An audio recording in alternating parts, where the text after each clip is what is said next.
யார் காரணம்னு சொல்றீங்கம்மா?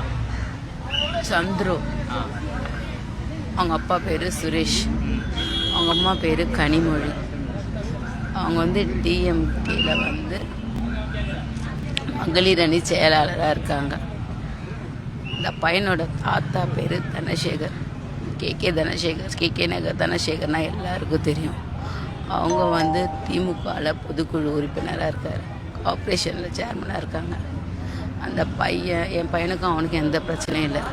யாரோ பஞ்சாயத்துக்கு கூட போயிட்டு என் பையனும் அவன் ஃப்ரெண்டும் வண்டியில் காரை இடிச்சிட்டு 2வது தடவை இடிச்சிட்டு ஜன்னலை திறந்து சிரிக்கிறானா. அவங்களால என்னடா பண்ண முடியும்? என் பையன் உயிர் அங்கேயே போயிடுச்சு. படம், பதவி, அரசியல் இருந்தால் யாரை வேணால் சாப்பிடிக்கலாமா? என் பையன் சாவுக்கு எனக்கு நியாயம் வேணும். நேற்று வரைக்கும் ஆக்சிடென்ட் நினச்சிட்டு இது கொலையாக போயிடுச்சு. கேஸ் எடுத்துக்க மாட்டேன்ட்டாங்க. வெளிவாக்கத்தில் ஆக்சிடென்ட் சொன்னால் தான் எடுப்பேன்ட்டாங்க. அதுக்கப்புறமா திருமங்கலம் ஸ்டேஷனில் போயிட்டு லாடன ஒரு 1/2 hour முன்னாடி தான் அதை வந்து மர்டராக கன்சிடர் பண்ணாங்க. என் பையன் நைட்டு 11 மணிக்கு மாசூரில் போட்டாங்க.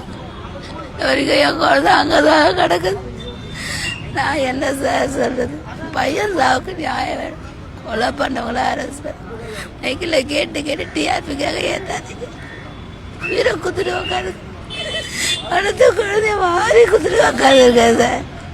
கொலை பண்ணிட்டாங்கன்னா எப்படி சார்? என் பையன் ரவுடியோ பொறுக்கியோ கிடையாது சார். அம்மா என்ன சொன்னாலும் கேட்குறவன் சார். அப்படியே பார்ட்டிக்கு போயிட்டு வெளியே வரும்போது அந்த ஸ்கூல் ஜூனியர் பசங்க ஆனால் அவங்க ஒரு பஞ்சாயத்து சும்மா தொடக்கி பண்ணான்னு கூப்பிட்டுருக்காரு. அவங்க குழந்தை விவரம் எதுவும் தெரியாமல் போயிருக்கு. என் பையனுக்கும் அந்த சந்திரனுக்கு எந்த தொடர்பும் கிடையாது. அவன் யாருன்னு எங்களுக்கு தெரியாது, என் பையன் யாருன்னு அவங்களுக்கு. அதே மாதிரி அபிஷேக், அவன் யாருன்னு அவங்களுக்கு தெரியாது. ஆனால் அவன் சாவச்சதும் அடிப்படை காயப்பட வச்சதும் என் குழந்தைய அந்த அபிஷேக் தான். அந்த குழந்தைய கஷ்டப்படுறதா இருக்குது உயிர். என் பிள்ளை இல்லாமல் போயிட்டான் சார். பையன் கொலைக்கு நியாயம் வேணும். சந்துருவை அரெஸ்ட் பண்ணுங்க. அப்ஸ்காண்டவன் அவனை அரெஸ்ட் பண்ணுங்க. மற்றவங்களெல்லாம் அரெஸ்ட் பண்ண முடியுதுல்ல, அவனை ஏன் பண்ண முடியல? பணம் இருக்கு, பதவி இருக்குண்ணா. சாவுக்கு நியாயம் வேணும் சார். அவங்க பிள்ளைய அவங்க வளர்க்குற மாதிரி தானே என் பிள்ளைய நான் வளர்த்தேன். அவ்வளோ சார் குத்து நான் வளர்த்தேன். நீ வசதியாக இருக்குன்றதால உன் பிள்ளை ஒரு வசதியா குழந்தை இல்லையா? அந்த பையனை அரெஸ்ட் பண்ணுங்க, கேஸ் போடுங்க.